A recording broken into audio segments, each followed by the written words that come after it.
Hello and welcome to episode 8 of Christian's Political Talks. I am your host, Christian, and today our special guest has worked as a security guard and now works in the mental health industry. And he is now the United Australia Party candidate for the House of Representatives seat of Lindsay in the 2022 federal election, Mr. Joseph O'Connor. How are you doing today? I'm going good, Christian. How are you? I'm good, thanks. So why don't we start off with you telling us a bit about yourself? Okay, sure. So, like you said, I used to work in the security industry. I worked in that industry for about 3 years. Occasionally, I still work in that industry on and off. I went to university, Western Sydney University, where I studied psychology, and I graduated in 2016 with a degree of psychological studies. Currently, I am working in mental health. I work with people with all kinds of various mental health issues. I'm just trying to support them and accessing the community, trying to get them out and about. And basically, that's a very brief bio on me. I grew up in the area. I grew up in the area of Lindsay. I moved here when I was 8 years old. I went to school here, primary school, high school, even university. I went to Penrith campus when I was studying psychology. So I'm pretty familiar with the area. I mean, I've been here for some 20 years now, so I'm fairly familiar with what it's like to live here, yeah. So why did you end up joining the United Australia Party? Well, the reason why I joined the United Australia Party is because, running a political campaign is quite expensive. I mean, I don't think that most people realize how much it actually costs to run for government. I mean, there's some people, for example, who run campaigns, where they're spending upwards of $100,000 to run a campaign. It can get quite costly. And the great thing about the UAP is that it allows regular people who don't necessarily have those very large funds to run a campaign. I mean, most of the other candidates, they're just regular, everyday Australians. They have regular jobs. Some of them are business owners, some of them are, mums and dads and parents. And, they may not necessarily have the money, $15,000, $20,000, $40,000 put away somewhere to run a campaign. Whereas, with the UAP, they fund everything. So you don't need to pay out of pocket for anything. They pay for the registration or the marketing, the advertising, all that's taken care of. So it's really a great opportunity for people who want to get involved in politics and want to campaign and want to run for political office, who don't necessarily have, huge amounts of wealth stored away somewhere.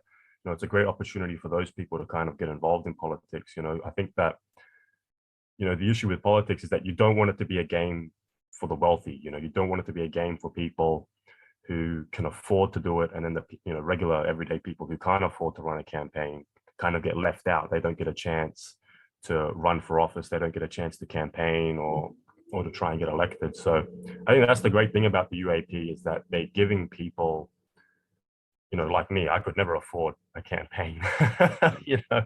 There's no way I could afford $20,000, $30,000. I'll just, I'll put it on a campaign. I don't have that kind of money to just throw away. So that I think that's the great thing about the UAP, and that's why I decided to join with the UAP, because there's no way I could run a campaign otherwise. It would be literally impossible for somebody like me to do all this. So how did you become the United Australia Party candidate for Lindsay? Well, I used to be I was a former candidate for Chifley in the 2019 election. So they called me up because there were some issues with the former candidate. There were some citizenship issues. So they called me up and they said, "Hey, you ran last time. Would you be interested in running again this time for Lindsay?" And I said, "Well, that's convenient, because actually I lived in Chifley before for a couple of years, and then I moved back to Lindsay." So I said, "That's really convenient, because I've actually lived in Lindsay now."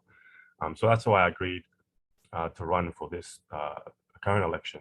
The reason why I ran for the 2019 election is because I was just sick of government red tape. I was sick of over-regulations. Obviously, most people might have heard the term nanny state. People say, "Oh, Australia's a nanny state. The government's, there's laws about everything. You need a license and a certificate for you to tie your shoelaces." It's like there's so many laws and restrictions in this country. And I was kind of getting sick of that. I thought that politicians were kind of out of touch with regular people. they're sort of you know, a lot of them kind of the way they start is they end up as staffers for, you know, some current sitting member, and then they get sort of parachuted into a seat where they can, you know, just win a seat to be a part of the sort of mechanism, the party mechanism. So I felt that they were out of touch with regular people. And I thought that I'd run because, you know, I'm just a regular kind of Australian, you know, like I said earlier, you know, I don't have, you know, a bajillion dollars to run huge campaigns. And I thought that I could get in there and kind of represent sort of the regular people in my community, because I understand, you know, what they're going through in terms of finances, what they're going through in terms of trying to start businesses. My sister is a small business owner, so that's kind of the feeling that I had back in 2019, and that's also why I agreed to run this election. Mm. So, what would be your main policies you would help legislate into the federal parliament if you got in? Well, I think the main thing that I'd want done, if I could only get one thing done, the key thing that I'd want to get done is a Bill of Rights. Australia doesn't have a Bill of Rights. We do have common law rights, but the thing with a Bill of Rights, and you know, when people say the word Bill of Rights, the first thing they usually think of is the American Bill of Rights. That's usually the most famous one. You know, the first 10 amendments of the American Constitution. Yes. But the thing with the Bill of Rights is that the purpose of a Bill of Rights is it's there to protect you from the government. That's its purpose.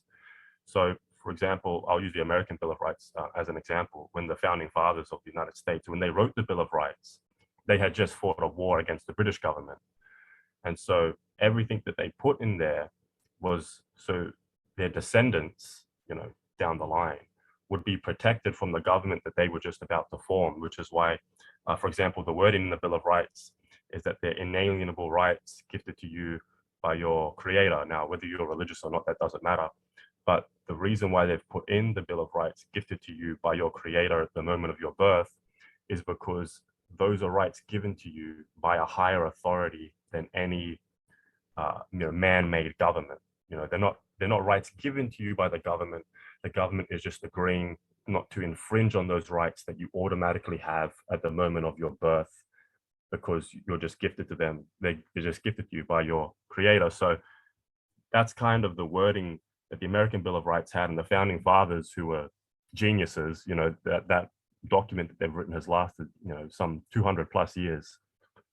That the purpose of that document is to protect you from the government. So I think regardless of what position you're in, you know, whether you're to the left or to the right, or whether you don't care or whatever, I don't think that really matters so much, because a Bill of Rights would benefit everybody.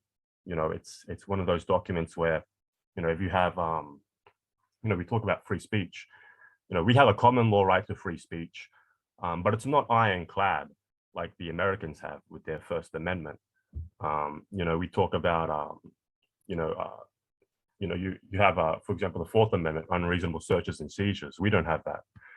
Or the Fifth Amendment, a right to silence. We do have a common law right to silence, but it's not as ironclad as what the Americans have. So I think that a Bill of Rights along that style, where it would really give people sort of a guarantee that these are your rights, they are protected, they're not going to be infringed on. The government can't write any laws into, you know, any bills or any laws that are going to infringe on any of these rights in this document.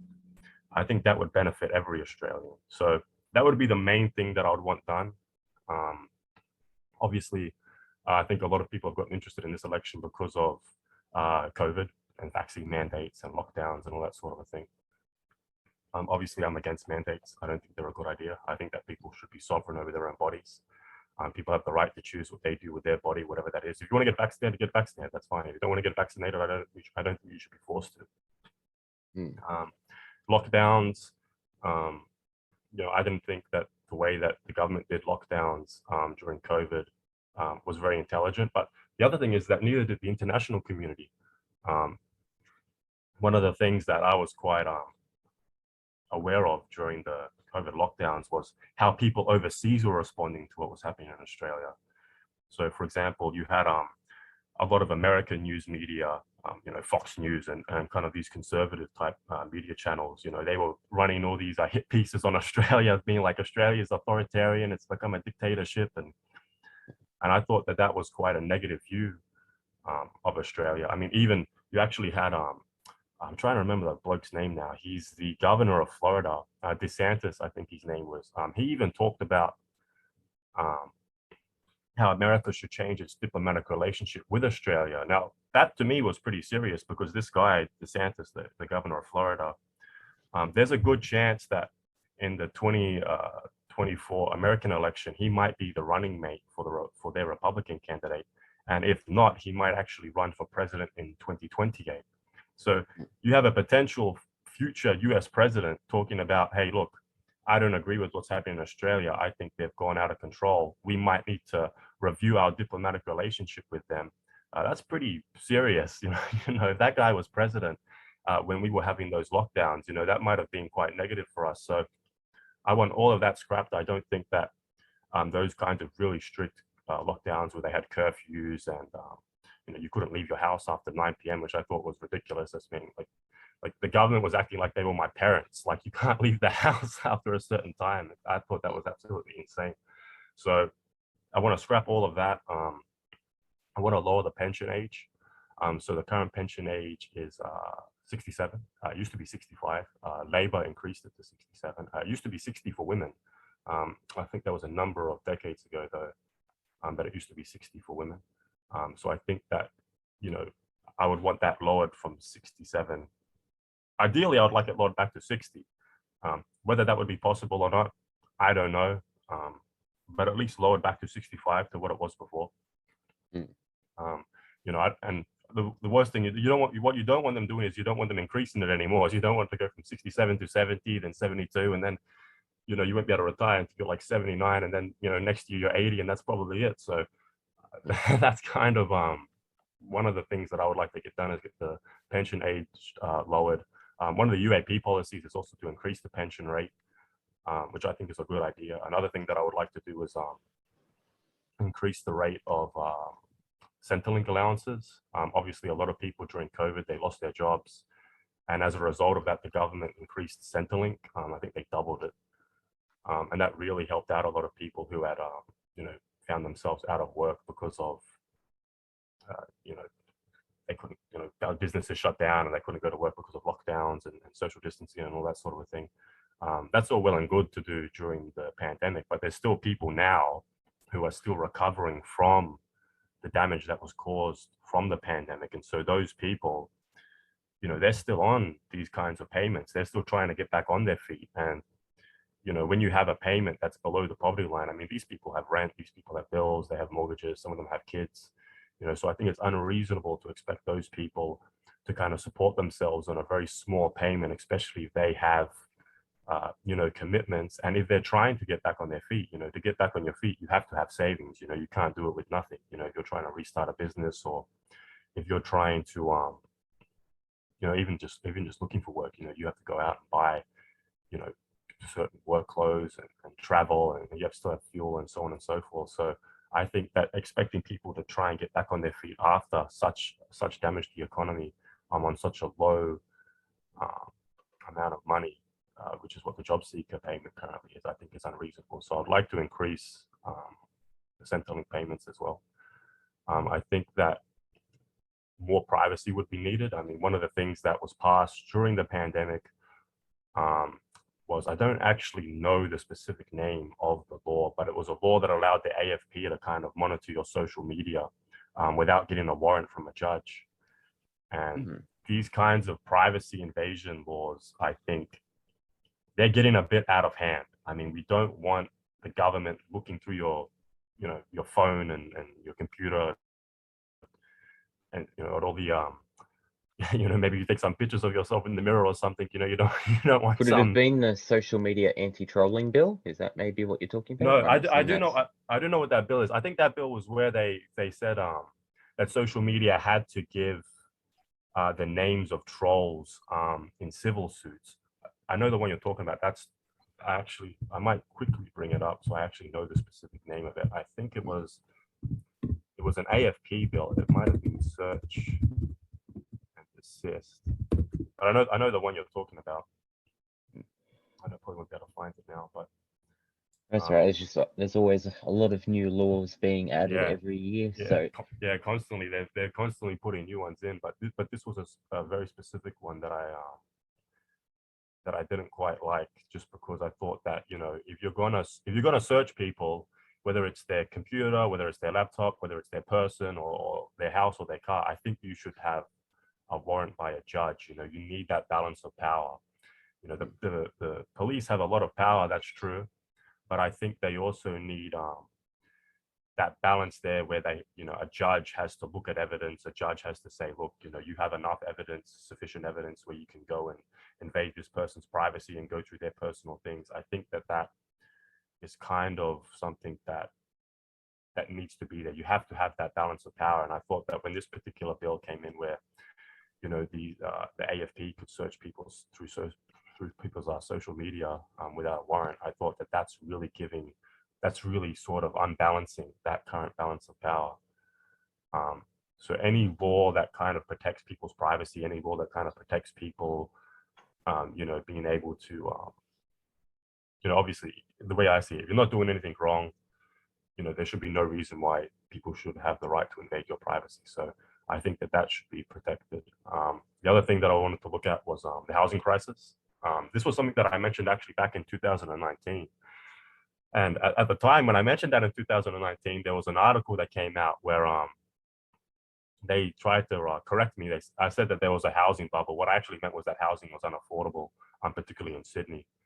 And so they came out with this article saying that I was incorrect. But then at the end of the article, they agreed that housing was unaffordable. Well, I said that 3 years ago, and I don't think anything's improved since then. So I think that the reason why housing has become unaffordable is because of foreign investment.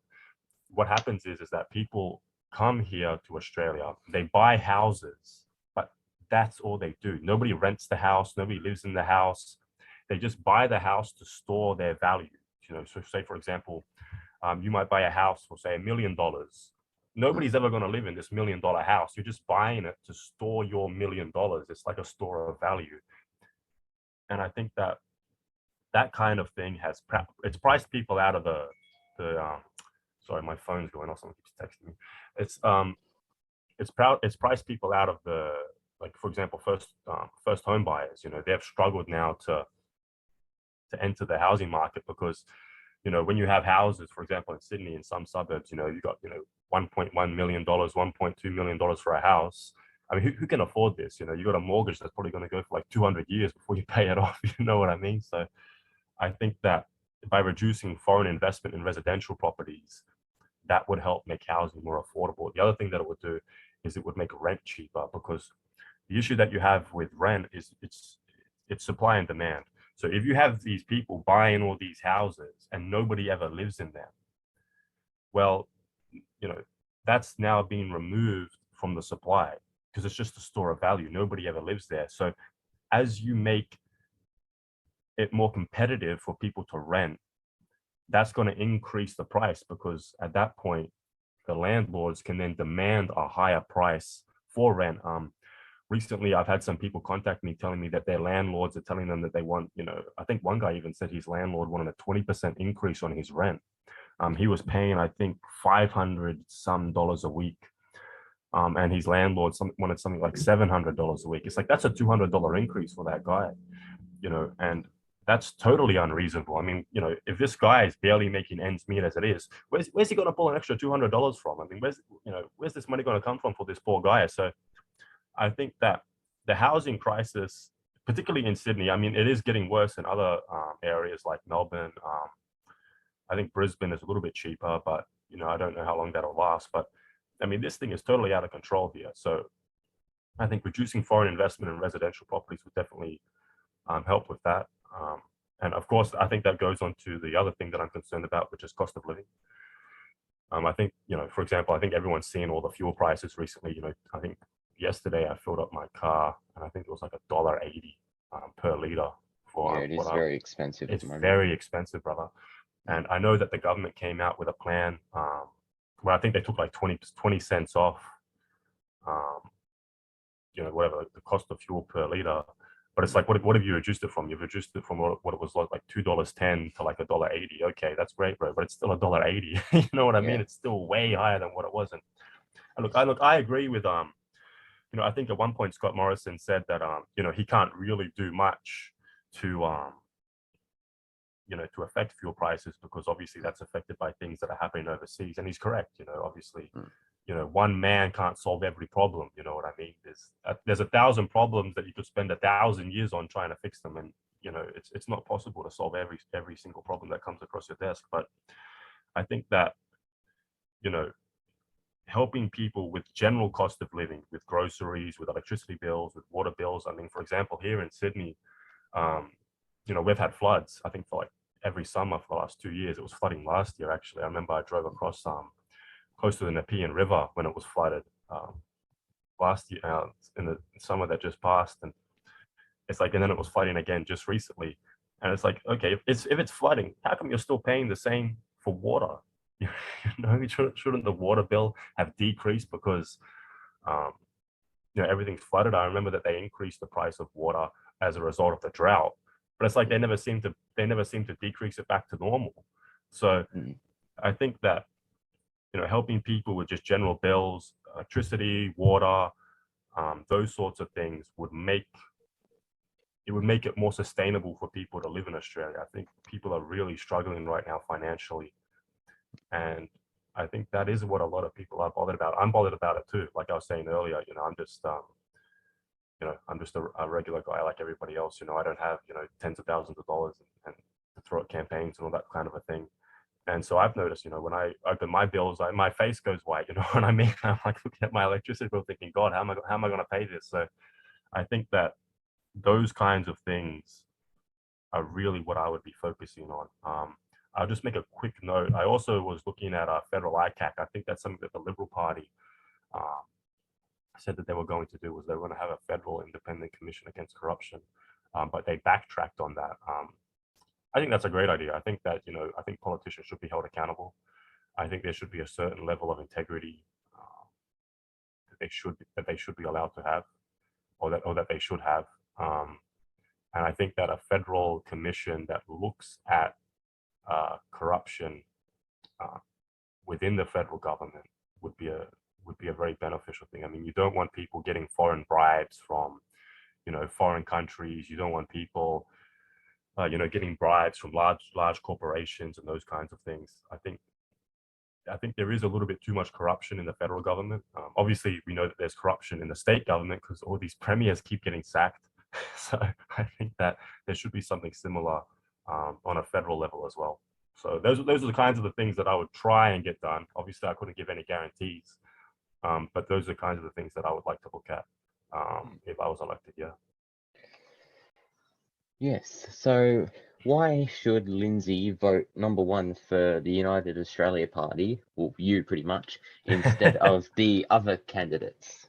I think, well, the thing about the United Australia Party is that it's the largest political party in the country. I mean, a lot of people talk about it like it's a minor party. It's not. Like per membership, it's actually bigger than both Labor and Liberal. I think it actually has more funding than Labor and Liberal as well. Obviously, Clive Palmer's he's a wealthy man. Oh yeah. And he's funding a lot of the things. So the thing about the UAP is because it's so large in terms of membership, because it's so large in terms of funding, it has candidates in all 151 seats. So although this is probably a stretch, the UAP can actually form government.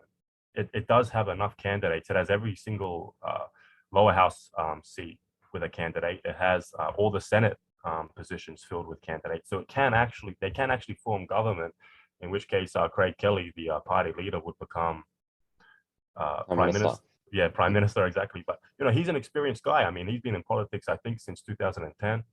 So he's done it for over a decade now. So I don't see why he would be any worse than Scott Morrison or Albanese.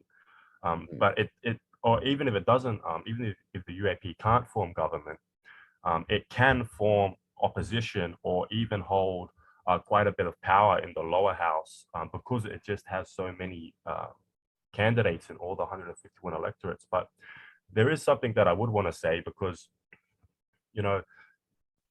you have to really look at what you're actually doing when you vote. You know, I don't really like the word voting. When people say I'm going to go out and vote for a candidate, you're not actually voting for somebody. You're actually hiring somebody, because what you're doing is you are hiring this person for a specific job that you are paying for with your tax money. Okay, if you become a member of parliament, that's a job, and the taxpayer, the citizens are paying that job. They're paying your salary.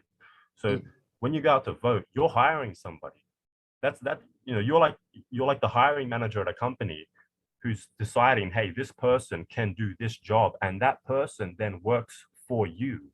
See, the thing with representative government is that this person is meant to represent you. They're meant to represent your interests, and they're meant to advocate for you in parliament. That's the job, right? And the thing with being a member of parliament is like, if you win, it doesn't matter if somebody voted for you or not. You have to represent them regardless. You know, for example, if I win, not everybody in Lindsay voted for me, obviously. There's going to be people who didn't vote for me. There's going to be people who disagree with me. There's going to be people who hate my guts. You know, there's going to be people who might think that I'm the scum of the earth. That's fine. I still have to represent that person in parliament. If that person comes to me for help, I still have to help them regardless of whether I agree with them or not, and regardless if they agree with me or not. And I think that when people go out to vote, you have to think like that. You have to think about, who do I want to hire to represent me and my interests and advocate for me and what I want in parliament, because that is what they are doing. You know, if you, for example, if you went to, if you're going to court, for instance, you might have, you know, some legal trouble, or, you know, whatever's happened, and you have to hire a lawyer. The lawyer is the exact same job, and maybe this is perhaps why parliament is full of lawyers, I don't know, but you know, when you go to court and you're hiring a lawyer, that lawyer is meant to represent you, your interests, and they're meant to advocate for you in the courtroom.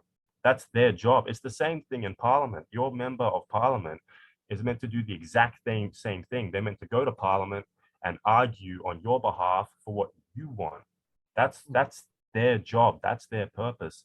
You know, I mean, one of the things that I've always wondered is, how many times has somebody gone to their member of parliament and told them, hey, look, I want this, or I'm concerned about this, or this is a problem. And then their member of parliament has gone to Canberra and said that.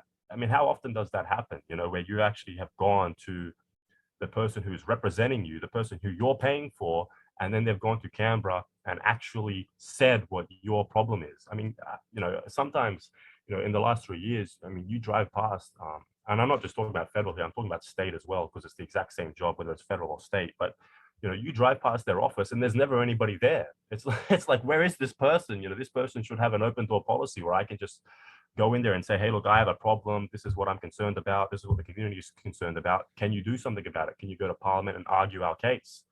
And I think that that's really lacking at the moment, is that these people are not representing the community. They're not representing the people who are in their electorate. They're representing the party, and they're representing the donors, but they're not representing the people who have, not just the people who have voted them, but just for the people in the electorate in general. And that's how I think that people should think when they come towards this election. The way that they should think is, don't think in terms of voting. Seriously, don't think like that. Think in terms of, who do you want to hire to do this specific job? And that job is to represent you and your interests and advocate and argue for you in parliament. That is the job.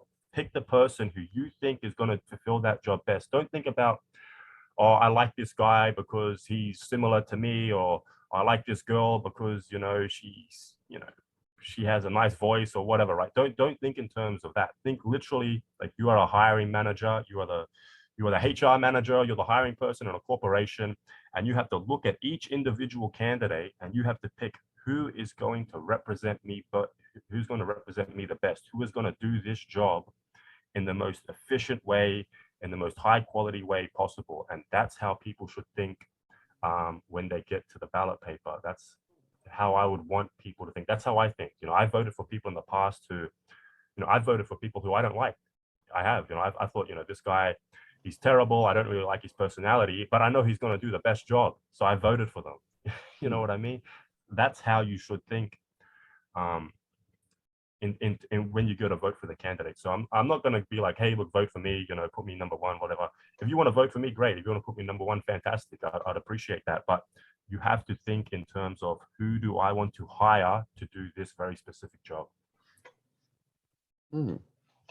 Yes, it's a very good point. Yeah, we are pretty much, taxpayer money is pretty much how it works. Yeah, You're paying for these people. They work for you, brother. Yeah, I've never really thought of it like that, actually. That's pretty good analogy. Yeah. So how's campaigning for the election going so far? I'll be honest, it's difficult. It's actually, I'm getting a lot more. I'm actually doing a lot more than I did last time, but I think that's because a lot more people are contacting me than last time. Obviously, last time I was running in Chifley, and that's a very safe Labour seat. Ed Husick has it, and I don't think he's going to lose that seat anytime soon. I've actually met met Ed. He's a very nice guy. We did a newspaper thing together back in 2019. He's a very friendly guy. So I'm doing a lot more this time than I did last time. And I think that's just because a lot more people are contacting me than last time. It's very difficult though, because obviously I started quite late. I didn't have, all the months leading up to the election that some of the other candidates have gotten. They've had, X amount of months to prepare, where I've only had, where we at now? We're like 3 weeks out. So it's been pretty difficult. I'm slowly trying to get things together. I'm trying to, obviously I appreciate you having me on your show. This is, great exposure for me. I like this kind of podcast format, because you actually get to sort of discuss things a little bit more at length than in these sort of very short interviews that you might do for like, newspapers and things like that. You don't necessarily get much time to sort of expand on ideas. So things like this are great. I love doing things like this. So it has been difficult, but I'm kind of slowly getting there. But I don't know. We'll see how we go over the next couple of weeks. So is there anything that you have to say to the other 6 candidates running for the seat of Lindsay?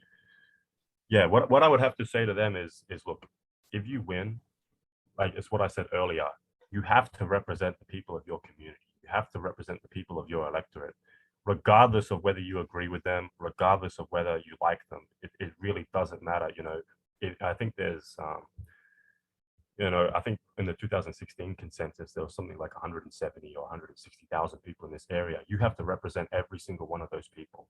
But it doesn't matter if you're all the way to the right and they're all the way to the left. There's some progressive, super lefty, and you're, some hardcore conservative. You still have to represent that person. That person is still a member of your electorate. They're still a member of the community, and you still have to advocate for them in Parliament. If these people come to you for help with a government department, they might need help with human services.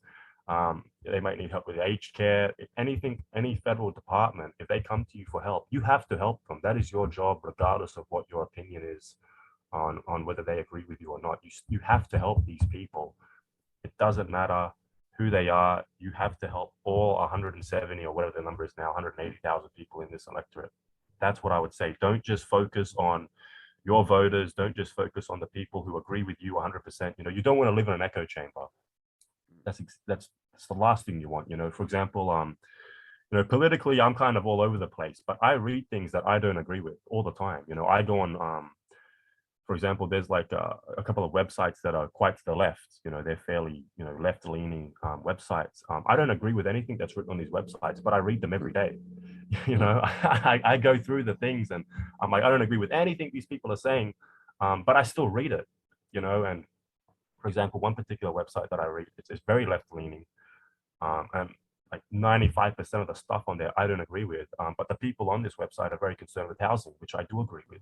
So it's important that you don't live in an echo chamber. You have to have different ideas come to you. You have to have different ideas. You have to be exposed to those kinds of things. And the other thing is that, like, one person isn't a community. Nobody's Superman, nobody's Hercules. You can't go out there and fix every problem by yourself. You don't know every solution to every issue.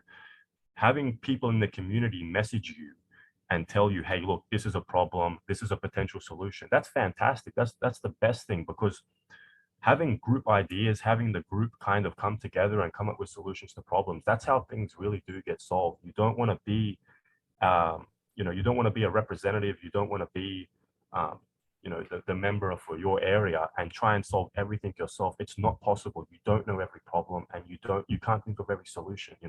For example, I've gotten quite a few emails recently, um, regarding all kinds of issues that I didn't even know were issues when I started running. Only now people have brought them to my attention, and I've been like, oh wow, I didn't know that that was an issue. And these people come up with solutions. For example, I had a woman send me an email some weeks ago, and she's written a book about this and so on and so forth. She's a mother, and she has some transgender kids, and she's written a book about how the problems that she's been having with the gender transition clinics, and she's had a lot of backlash because of that. And look, I don't have transgender kids. I don't know, I haven't gone with any contact with gender transition clinics. I don't know any of these kinds of things, but having somebody who has those experiences and having somebody who has those issues send me emails and send me all the things that they want fixed and all the problems that they're having, that's fantastic. That's great. That's what allows me to sit there and say, hey, look, I wasn't aware of this problem earlier.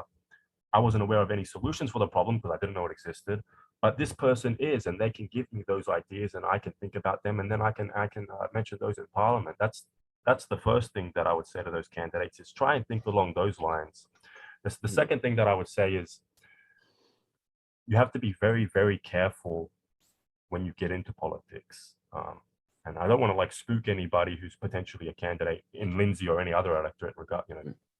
Other people might listen to this from outside of my certain electorate, but the media is ruthless, and people in politics are ruthless. It's a dirty game. People are in it to win. There are a lot of people in there who are bad actors. They're in there to sort of benefit themselves. They're in there to kind of,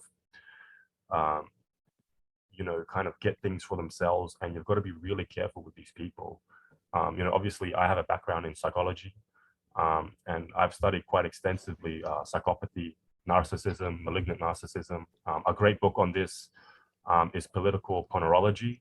It was written by a Russian researcher, and he goes quite in depth in this. Another good book, if people are interested, is Snakes in Suits by Robert Hare, who's an expert in psychopathy. The thing is, Robert Hare famously joked, he studied psychopaths in prison.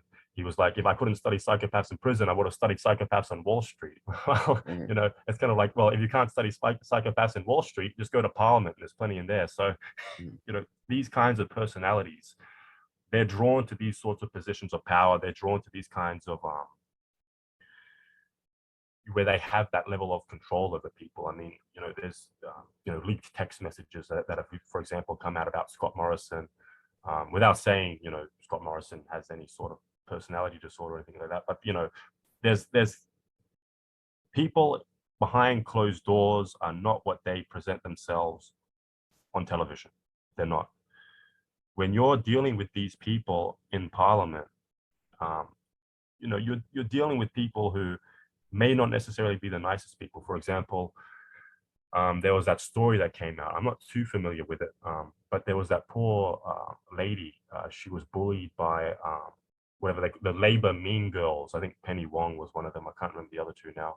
Yeah, I know what you're talking about. Yeah. And my mother's very familiar with that story, so she probably knows more about it than me. But she brought it to my attention. But like, this can happen. You're dealing with people who, they seem friendly and they have the nice white smile on television, but behind closed doors, they can be pretty brutal. They can be pretty nasty because they want to get what they want. And if you're standing in the way of what they want, they can ruin you, man. They can really rip you down and make your life hell.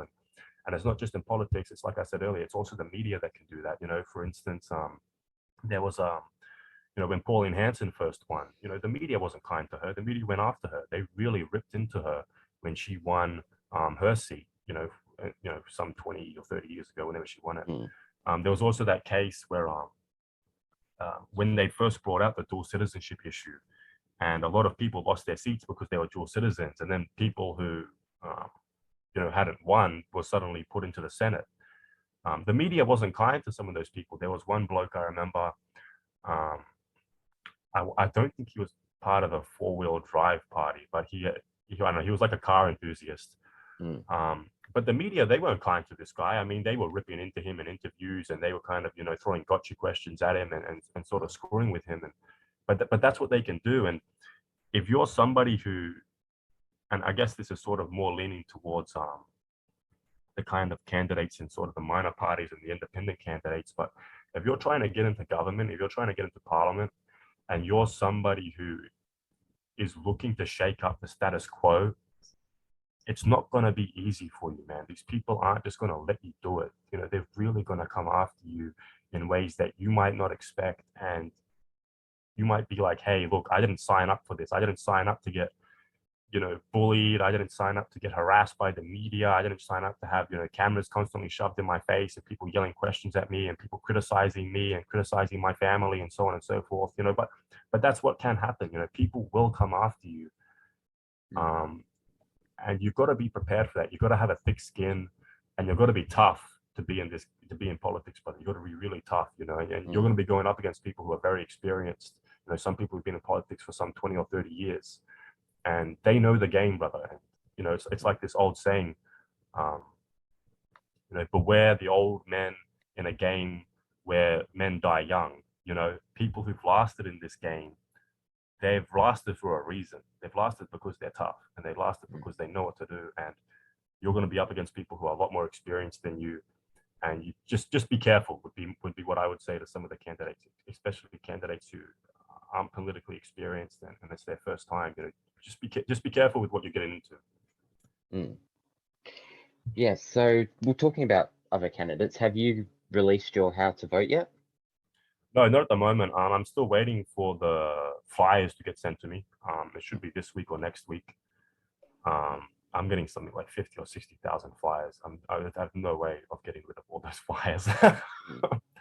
This is the same thing that happened in 2019. I actually got like boxes and boxes of flyers, and I'm like, how impossible it is going to be to sort of distribute them all. But no, I haven't received them yet. So I'm kind of I'm dreading it a little bit. I don't know where I'm going to put them all, but no, they are coming at some point. Yes. So well, Craig Kelly, obviously, yep. Well, you know him, obviously. Yep. I'd be worried if he didn't. So would he make a good prime minister? What do you think? I think he would make a good prime minister. He's kind of an original guy. He thinks outside the box. He's a bit of a maverick. He doesn't necessarily follow, the kind of same path that other politicians have followed. He is an experienced guy. He has been in politics, like I said, I think since 2010. He's been a member of Fuchs since 2010. Yes. So, he has the experience. And what I would say is that, like, obviously, here's the thing with Australian politics is that the way the media presents it is they present it like it's an American-style presidential race. It's not. It's not, in America, obviously, you have the powers are broken up between the judicial branch, which is the Supreme Court, and the executive branch, which is the president, and then, the legislative branch, which is Congress. Our system is not like that. We do not have the branches separated like that.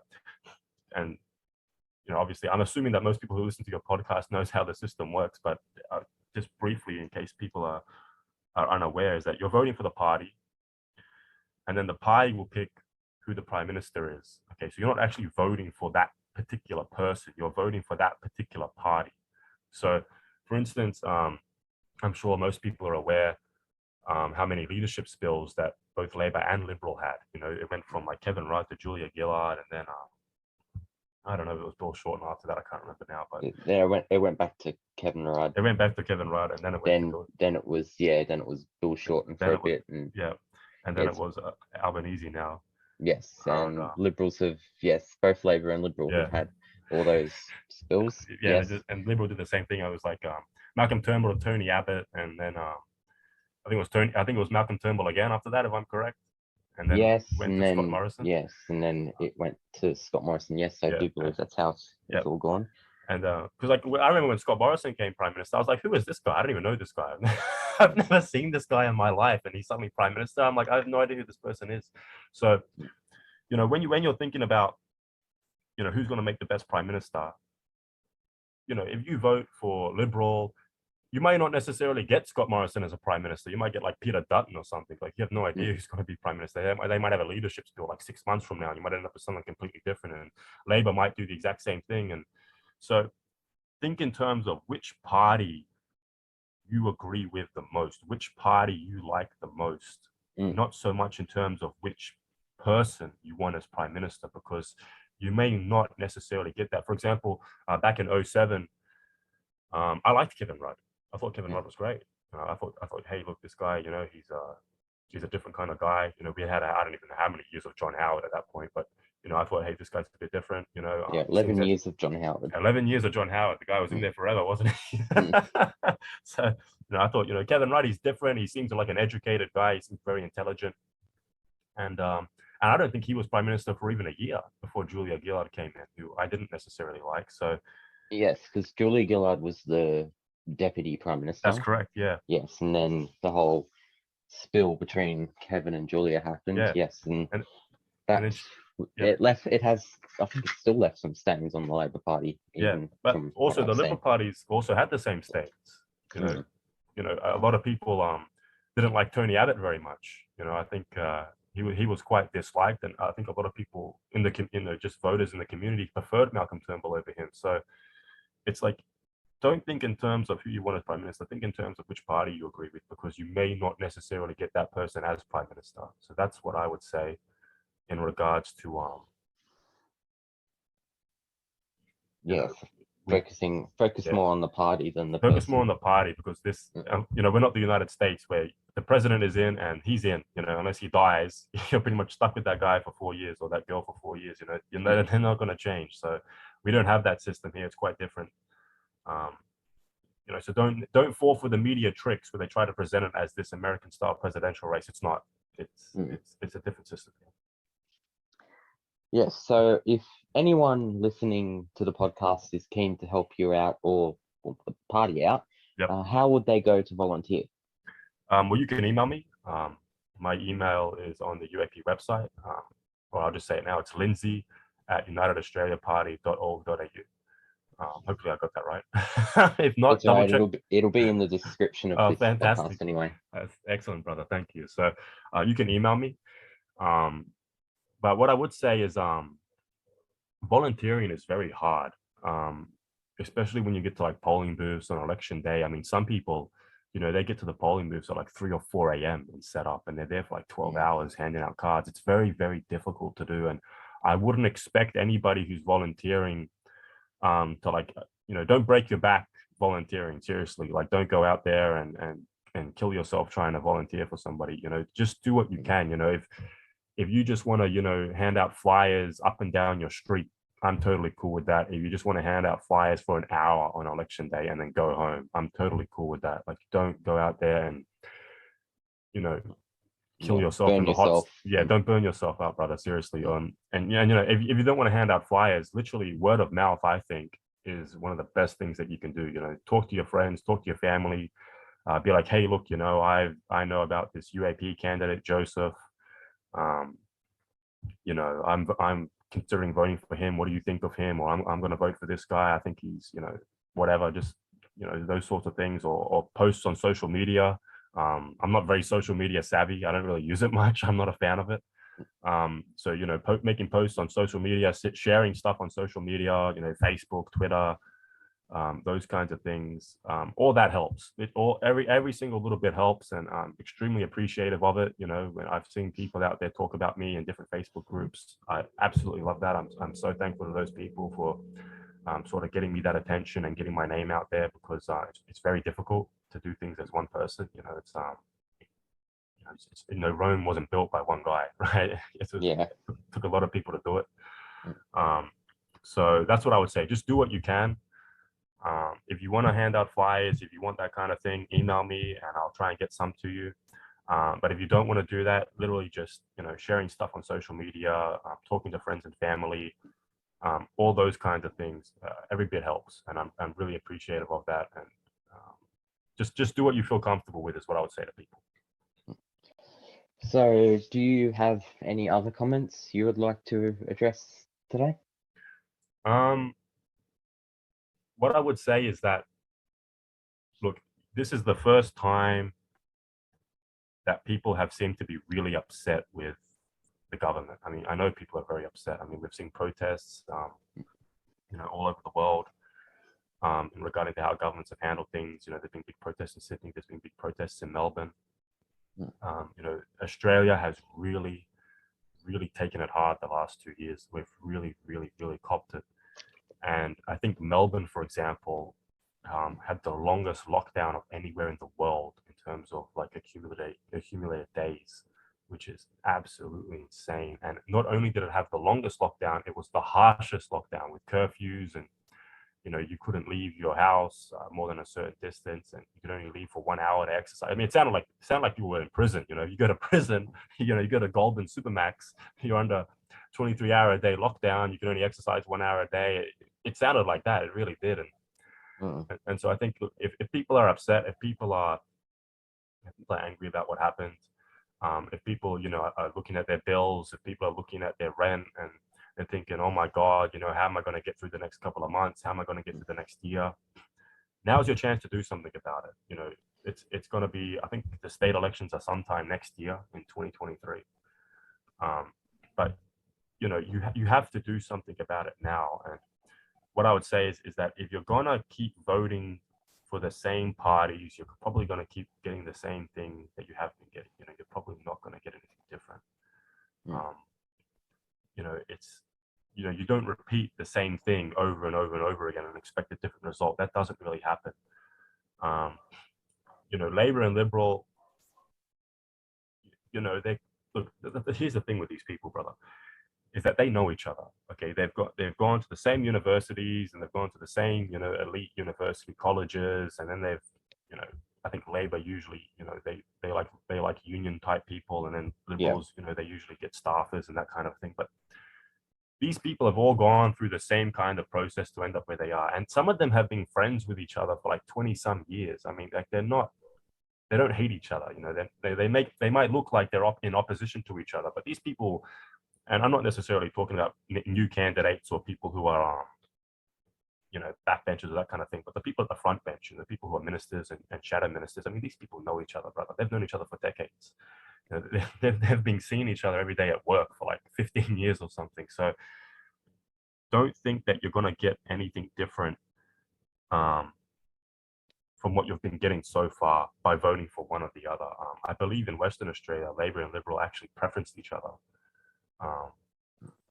Which is, I don't know what's going on there, but they preferenced each other in Western Australia. So these people, they're all friends with each other. They all know each other. They've all gone through the same process. And honestly, man, like, I know this is state politics, but I was looking, the way that Gladys handled the outbreak in Sydney was absolutely, I could not believe how stupid it was. It's like, for example, most people from Sydney probably remember at the start of 2021, there was an outbreak in the Northern Beaches.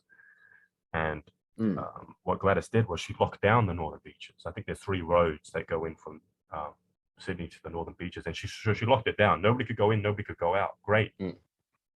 That stopped COVID from getting into the rest of Sydney. You had an outbreak in Bondi some 6 or 7 months later towards the end of the year. And she didn't do that. She just like, dude, I was in Bondi. Like when they first announced that people in Bondi had to wear masks and all that kind of thing. And I'm walking around and I'm thinking like, dude, I'm from Western Sydney and I'm in Bondi right now. Like I'm walking around like Bondi Westfield thinking, what am I, like, this is ridiculous, Like she knew the solution, but she just didn't do it. It's like if I was her boss, I would fire her for that. Like you knew what to do. You had locked off the Northern Beaches. You had prevented the spread of COVID from the Northern Beaches to the rest of Sydney. You had an outbreak in Bondi, and then you just did nothing about it. You didn't lock off Bondi. They were able to bring in 1,000 police to stop a protest that didn't even happen. But you couldn't get like a quarter of that to help lock off Bondi to stop Delta from spreading to the rest of Sydney. Like, it's just complete incompetence from these people. But they present themselves as if they are competent, but they're not. I mean, if I had an employee who knew what the solution to a problem was and then just didn't do it, I would fire them for that. I'd be like, look, I'm giving you the sack. Why didn't you do what you did before? and help with the problem. But it's just, it's like, here's how it is in politics. If they're not corrupt, they're incompetent. If they're competent, they're corrupt. And it's just, this is the chance now for voters to change that. This is the chance for voters now to get different people, and you're not going to get any worse than what you've already had. Trust me. Things have been getting worse in this country for a long time. You're not going to make things any worse by voting for somebody different. I mean, there's a lot of things that are going around right now, saying put Liberal, Labor, and Greens last on the ballot paper. Put those three parties last. That's the simplest thing to do, man. That's so anybody can do that. That's literally all you need to do. Put whatever you want in front of those three parties. Put anybody. I don't care who it is. Put anybody you want in front of those three parties. That's literally all you need to do. It's super, super, super simple. You can get these people out of parliament. People right now are talking about how there could be a hung parliament, where independents and other parties will hold the balance of power. That's if you have that, you can put people in there who are regular, everyday Australians who understand what you're going through every single day, and you can have them control the balance of power in Parliament. And look, they may not improve everything. I think that it takes a very long time to fix problems. It took a long time for us to get here. It's going to take a long time for us to fix a lot of these problems. It's not going to be done overnight. But at the very least, you can stop things from getting worse. You can kind of stop things from decaying or declining any more than they already are. Like literally just put the three, Liberal, Labor, and Greens, just put those last. Don't waste your vote. I did that when I was 18 and I first voted. I just scribbled a bunch of crap on my ballot paper and handed it in. Don't be like me. Don't do that. Don't waste your vote. Sit there when you go to vote, stand there for a while, think about, for example, like I said, think about who you want to hire to represent you, which party you like the best, and think about, have you been happy with how things have been going so far? If you haven't been happy, vote for something different, and I don't think you'll be disappointed. Yeah, well, with the green ballot paper and Lindsay, it'll be 1 to 7. So I obviously I'm gonna have to put someone as 7. I'm still have to figure out how I'm gonna preference who and who. But yeah, like I'd rather someone put number 1 on the person I'm gonna put 7 than someone that just scribbles nonsense, and throws it away. Because at least then it's a proper vote. Like exactly, mightn't be what I like, but at least then it's more of a democracy vote. 100%. Yeah. Yeah, don't be apathetic like I was. When I was 18, I didn't care at all. I just did it so I wouldn't get a fine. Don't be like that. Actually think about it, because obviously now 10 years later, I realized how important politics is. Like you may not care about politics, but everybody's affected by politics. So you have take it seriously and have a good think about it. Well, thanks for joining us today, Joseph. That's all good, brother. Yeah, so you can follow him on Facebook at United Australia Party Lindsay, and his party on Instagram at United Oz Party. You can follow me on Facebook at Christians Political Talks, and on Instagram at the same name at Christians Political Talks. Further details will be in the description. Special thanks to everyone who tuned in to listen to today's episode, and I hope to see you soon. Bye. See ya.